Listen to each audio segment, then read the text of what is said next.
लोग आपसे जुड़े थे। हाँ। आप नहीं है तो और ज़्यादा देखिए समाज जो है सबसे बड़ी नज़र से जो देखता है वो बीएसपी को देखता है कि इस मूवमेंट की जो सबसे बड़ी मुखिया अगुवा है वो बीएसपी है। तो बीएसपी का जो अचीवमेंट है इस समय वो वोट बहुत डाउन होता जा रहा है। हाँ। पहले 30% था, फिर अगले चुनाव में 22 हुआ, फिर 19 हुआ, फिर 13 हुआ, अब 9 हो गया। तो ऐसी स्थिति में जो बार बार जो गिर रहा है ना, उसमें ये लग रहा है कि जैसे समाज में जो ना लीडरशिप की प्रॉब्लम आ रही है। वोट दो, हमें खूब चिल्ला के बोलता हूँ बीएसपी को वोट दो, लेकिन वहाँ जब मैं हटता हूँ तो वहाँ वो लोग कहते हैं यार तू तो खुद ही पार्टी में नहीं है भाई, हम कैसे दें। तो तुझ जैसे आदमी की ये स्थिति है तो औरों की क्या होगी। तो मानते कि ये वहाँ पे भी परिवारवाद चलता है भाई, वो तो सामने स्पष्ट है। कहते हैं ना साक्ष्य को प्रमाण की क्या जरूरत है, तो सामने दिख रहा है। उसको भाई को हटा भी दिया, उसको फिर से लगा दिया, उसको इमेच्योर बता दिया, फिर मैच्योर बता दिया। तो इस बात को लेकर के समाज में निराशा है कि जितने लोग साल से काम कर रहा है, जयप्रकाश में अभी तक कोई सुधार नहीं हो पाया। सबको माफ़ कर दिया, कोई मैच्योरिटी जयप्रकाश में नहीं आई, उसमें 44 दिन में मैच्योरिटी आ गई। इस बात को लेकर समाज में निराशा है।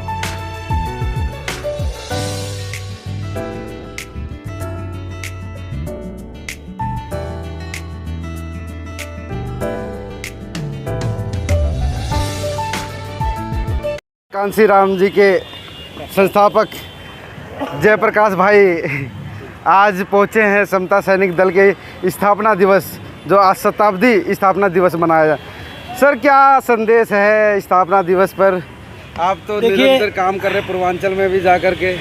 जानकारी मिली है कि हमें मिली थी सोशल मीडिया के माध्यम से कि 100 साल पूरे हो रहे हैं। बाबा साहब ने 1924 में ये बनाई थी और इसको काउंटर करने के लिए 1925 में हेडगेवार जी ने आरएसएस बनाई थी। तो उसने अपनी 2 पार्टियों को रूलिंग करा दी है अब तक, कांग्रेस को और बीजेपी को। अच्छा। अपने नेतृत्व में कांग्रेस आरएसएस ने। लेकिन हमने ये देखा कि जब साहब कांसीराम पॉलिटिक्स में आए तो जानकारी मिली कि इतना सहयोग इनका नहीं मिल पाया था। लेकिन आज हमने युवाओं की तरफ से कमिटमेंट किया है कि आपने सहयोग दिया या नहीं दिया कह नहीं सकते, लेकिन अब हम जो है इसको फिर से रिकंस्ट्रक्ट करेंगे और जो है पॉलिटिकल भी अचीवमेंट्स हम आपको देंगे यहाँ पर। तो हमने युवाओं की तरफ से यहाँ पर रिप्रेजेंट किया है। आज 100वें साल यहाँ पर मनाई गई है। उन्होंने माना है कि हमारे अचीवमेंट्स इतने नहीं हो पाए हैं जितने आरएसएस के हो गए हैं, लेकिन फिर भी समानता के लिए संघर्ष इनका बराबर रहा है और बहुत से इन्होंने बड़े बड़े कार्यक्रम भी किए हैं। तो आज हमने इनको पहली बार ज्वाइन किया है इनके कार्यक्रम को, तो इसलिए काफ़ी वो लोग जो हैं खुश भी हैं कि भाई यूथ का साथ जो है इसमें मिल रहा है। तो इसमें हम उसको इनके साथ में आए थे यहाँ पर हम लोग। ऐसा नारा दिया गया था जब मानवर कांसीराम जी आए थे कि हर घर में समता सैनिक दल के एक जवान अवश्य होना चाहिए, मगर कहीं ना कहीं वो जो सपना है बाबा साहब का और जो माननीय कांसीराम जी ने पूरा करने का कोशिश किया, मगर उनके बावजूद भी अभी आप देख रहे होंगे कि ये सब जो है बहुत डमाडोल है और अब जिसका नाम नंबर 1 पर है। देखिए उसका कारण क्या रहे हैं? उसकी वजह ये थी कि जिस समय जो जानकारी मिली अध्ययन करने पे, जिस समय आरएसएस चरम पर था, वो माफ़ कीजिएगा एसएसडी समता सैनिक दल, तो उस समय साहब कांसीराम का सपोर्ट इन्होंने नहीं किया था। ये कभी कुछ लोग कांग्रेस के पक्ष में चले गए थे या कांग्रेस को ज्वाइन कर रहे थे इनके नेता के साथी लोग। तो इसको लेकर के समाज में गुस्सा व्याप्त हो गया था कि भाई आप सही डायरेक्शन में नहीं हैं। तो फिर इन्होंने जो है फिर साहब कांसीराम का साथ नहीं दिया था। तो इसलिए साहब कांसीराम को अपनी जो है बीवीएफ बनानी पड़ी थी। तो इसलिए, लेकिन अब जो है जब थोड़ा सा स्थिति कमज़ोर हो गई है, तो जो मुझे जानकारी मिली है वो लोग भी सोच रहे हैं कि भाई अब हमको फिर से इसको तैयार करना है। मगर कई खंडों में ये काम कर रहा है, मतलब कि जो सैनिक है कई खंडों में बट गया है। अगर बात करें तो आज के डेट में 4 खंड हो गए। तो इसमें हम देखेंगे कि भाई कौन सा सही काम कर रही है। नहीं जो मतलब कि आप देखेंगे कि कौन सा सही काम कर रहा है। ये नहीं हो सकता कि भाई चारों एक जगह हो। हाँ, उसके लिए हम बैठ के बातचीत करेंगे, क्योंकि अभी तक क्या है, ये बराबर के नेता हैं, सब मैच्योर और बुजुर्ग नेता हैं। तो हो सकता है ईगो फैक्टर कोई आ रहा हो, तो हम लोग नौजवान साथियों की वजह से ये सब बैठ जाएं। तो हमारी टीम है, इसमें हम 3-4 दिन से लगातार चर्चा कर रहे हैं कि भाई हम इस पर बैठ के चर्चा करें और इन सभी साथियों को एक साथ लेकर के फिर से इसको हम रिकंस्ट्रक्ट करें। नहीं, समता सैनिक दल को अगर हम देखते हैं, ऐसे आते हैं कि आज के डेट में लाखों संगठन है, बहुजन संगठन है, मगर वहाँ पे जितने भी संगठन है समता सैनिक दल का कोई नाम नहीं लेने को राजी है। क्यों? वो भी समझते हैं कि एक अलग ये हाँ, ये ऐसा था ना, होना चाहिए ना। देखिए बात ये थी, बीच में ये कभी कांग्रेस के पक्ष में हो जाते थे, अभी जैसे कुछ भी है, अभी भी कुछ सरकार की तरफ से इनका जो है वो रहा है कि भाई वहाँ के रिप्रेजेंटेटिव आए हैं, तो इस बात को समाज ना थोड़ा प्योरिटी चाहता है। 24 कैरेट के सोने की तलाश रहती है समाज को, तो उसमें वो जो दिखाई दी थी झलक, वो साहब कांशीराम में दिखाई दी थी।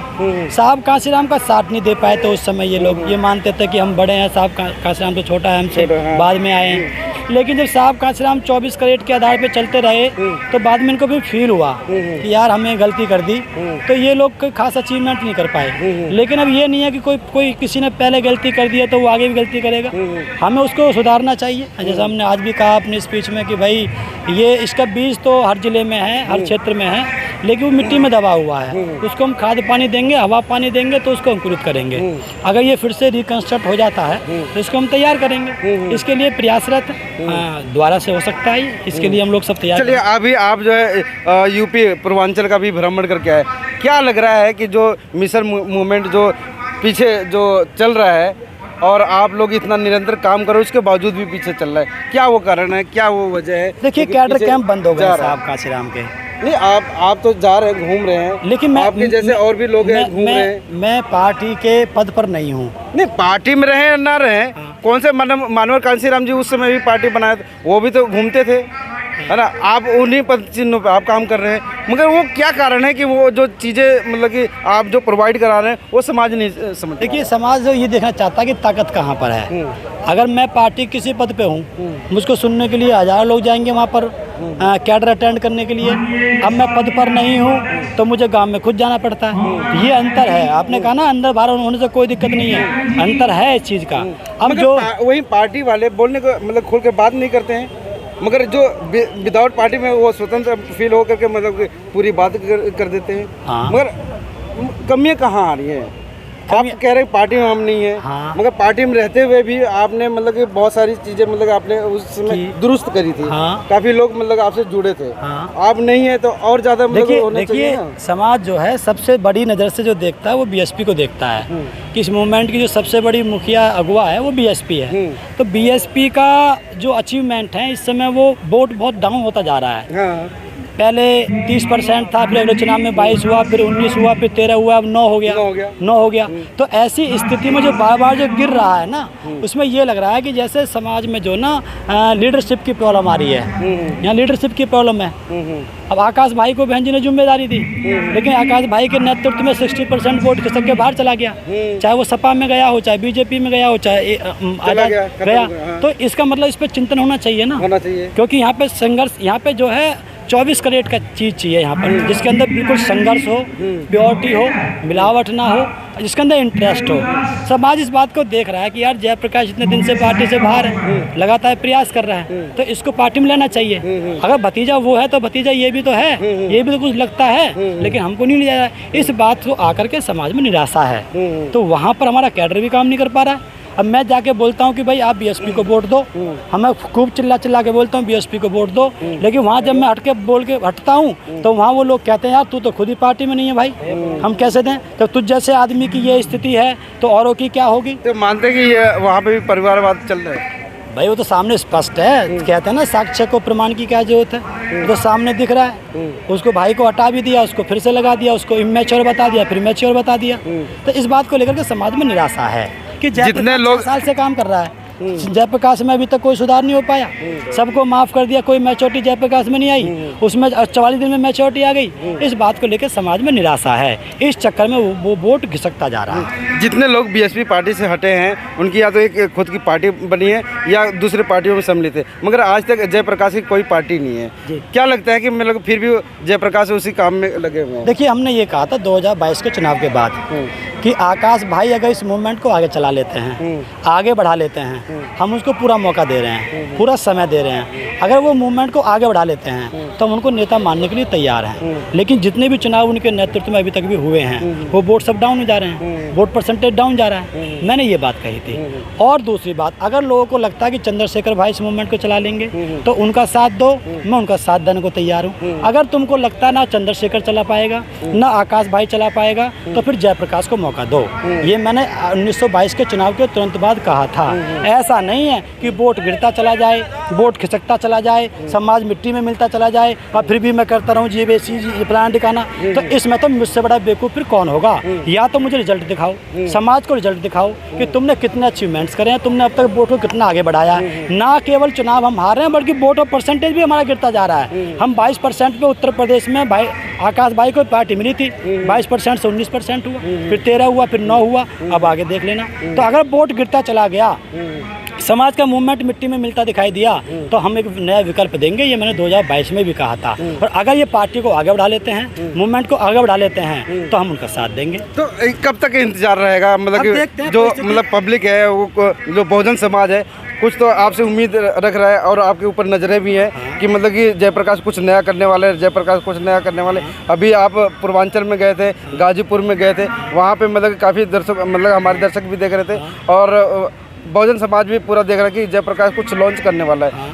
क्या मतलब कुछ आने वाले भविष्य में कुछ ऐसा होने वाला है? देखिए हमारा जो है, देखिए मैं पार्टी के कार्यकर्ताओं से बात कर रहा हूँ, जो बड़े बड़े पद पे हैं मैं उनसे भी बात कर रहा हूँ। लगातार हमारी बात जारी है। और जो दूसरी पार्टी में चले गए हैं, साहब कांसीराम के समय साहब कांसीराम के साथ थे, लेकिन बाद में उनके जाने के बाद दूसरी पार्टियों में चले गए हैं। उन बड़े नेताओं से भी हमारी बातचीत चल रही है, जिन्होंने अपनी पार्टी बना ली है, हमारी उनसे भी बातचीत चल रही है कि, और हमने पार्टी के अंदर के लोगों से भी बातचीत चल रही है, जो पार्टी किसी पद पे नहीं है उनसे भी बातचीत चल रही है कि अगर तुम चाहते हो कि इसी प्रकार से चलता रहे, इसी प्रकार से तुम संतुष्ट हो, इसी प्रकार से मटिया मैल होता रहे, तो उसके लिए अगर आप चाहते हो कि जयप्रकाश भी आहुति दे, उसकी टीम भी आहुति दे, तो हम आहुति देने के लिए तैयार हैं। और अगर बचाना चाहते हो, आपको लगता है कि वहाँ नहीं बच पा रहा है, अगर आप बचाना चाहते हो तो आप हमारा साथ दो। तो बीएसपी के बड़े बड़े नेता, बड़े बड़े लोग हमको ये कह रहे हैं कि भाई आप अपनी तैयारी करो, हम परिस्थिति देख करके आपके साथ आएंगे। हमने कहा पहले आप साथ आओ, उसके बाद हम आपके सामने अपनी बात रखेंगे। तो मुझे उम्मीद है कि अभी हरियाणा का चुनाव, उपचुनाव ये हो जाए, उसके बाद की स्थिति क्या है समाज मूवमेंट की, उसके बाद फिर हम दिशा तय करेंगे। हरियाणा में जो अभी प्रचार प्रसार चला है, तो आप वहाँ पे गए, जायजा लिया कुछ? देखिए हमने ये जो है तय किया हमारी टीम ने कि आकाश भाई ये कहा करते थे कि जयप्रकाश जहाँ जाता है हमें डिस्टर्ब कर देता है, इसलिए हरियाणा का चुनाव हमने पूरा उनको दे दिया। मुझको वहाँ के लोग बुला रहे हैं, लेकिन मैं गया नहीं। मैं कहा मैं कल को चला गया तो वो कहेगा कि बुआ जी, बहन जी, जितना भी काम हमने किया था उस पर जयप्रकाश एलिगेशन लगाएंगे ना। इसलिए हमने भैया हाथ जोड़ लिया कि भैया और 4-6 दिन की बात है, फिर वोट पड़ जाएगा, रिजल्ट आपके सामने आ जाएगा, काम आगे बढ़ेगा, हम उनको नेता मान लेंगे। क्या उम्मीद नजर आ रही है? अब देखो क्या कह सकते हैं, अभी हम तो चाहेंगे सरकार बने हमारे गठबंधन। पहले मतलब कि हम तो चाहेंगे कि देखो साहब, यहाँ उम्मीद एक चीज़ अलग है, क्या हो सकता है, लेकिन हमारी चाहत तो रहेगी। जब तक रिजल्ट नहीं आएगा हम तो कहते रहेंगे कि हम जीतेंगे, हम जीतेंगे, हम जीतेंगे, बाकी उस दिन पता चलेगा। हमारी तो चाहत है कि जो हमारा गठबंधन है बसपा इनेलो का, वो आए और सत्ता में आ जाए, वो हमें कोई दिक्कत नहीं, हम चाहते हैं। इससे पहले भी इनेलो और बसपा का रहा है, मतलब कोई अचीवमेंट नहीं रहा, कोई अचीवमेंट, अकेला वो जीत पाया था चौटाला जी के। मगर वो क्या कारण है कि बार बार वो इनेलो पार्टी से मतलब कि गठबंधन हुआ था पिछली बार, हाँ हुआ था, उसमें एक जीते थे, वो क्या नाम है इनका, अभय चौटाला जीत गया था अकेले विधायक। हाँ आपने क्या पूछा अभी? जो बार बार अगर ये गठबंधन हो रहा है, तो क्या उसके बारे में? उसमें प्रॉब्लम ये है कि हमारा जो कोर वोट है हम उसको इकट्ठा नहीं कर पा रहे हैं। वहाँ जाट सीएम बनना चाहता है, लेकिन वो ये सोच रहा है कि अगर मैं अभय चौटाला को दूं या दुष्यंत चौटाला को दूं तो हमारा सीएम नहीं बन पाएगा, बीजेपी का बन जाएगा, जो सैनी है या कोई और भी जो नॉन जाट है। तो इसलिए हम मुद्दा को दे देते हैं कांग्रेस को, जिससे कि हमारा वो सीएम बन जाए। क्यों हो रहा है ऐसा? क्योंकि वहाँ हमारा कोर वोट हमारे साथ नहीं है। अगर जाट को ये पता चल जाए कि बसपा का कोर वोट उसके साथ है और हमारा यहाँ सीएम बन जाएगा, तो उनको भी पता है कि वहाँ का जो हुड्डा सीएम बनेगा वो कांग्रेस का नीचे बनेगा, वो कांग्रेस के अंडर में रहेगा। और वहाँ जो अगर दुष्यंत बनेगा तो वो बीजेपी के अंडर में रहेगा, और अभय बनेगा तो वो हमारे अपना हाथ का होगा। लेकिन उनको इस बात का लगता है कि यहाँ जब बीएसपी के कोर वोट ही उसके साथ नहीं है, तो इसलिए जाट लोग भी सोच रहे हैं कि हम उधर वोट कास्ट कर लें। लेकिन हम तो ये कहेंगे कि भाई हम तो अपनी जगह मजबूत हैं और हम तो लगातार लड़ते रहेंगे। बहन जी पर बार बार लांछन लगते आ रहे हैं कि कहीं ना कहीं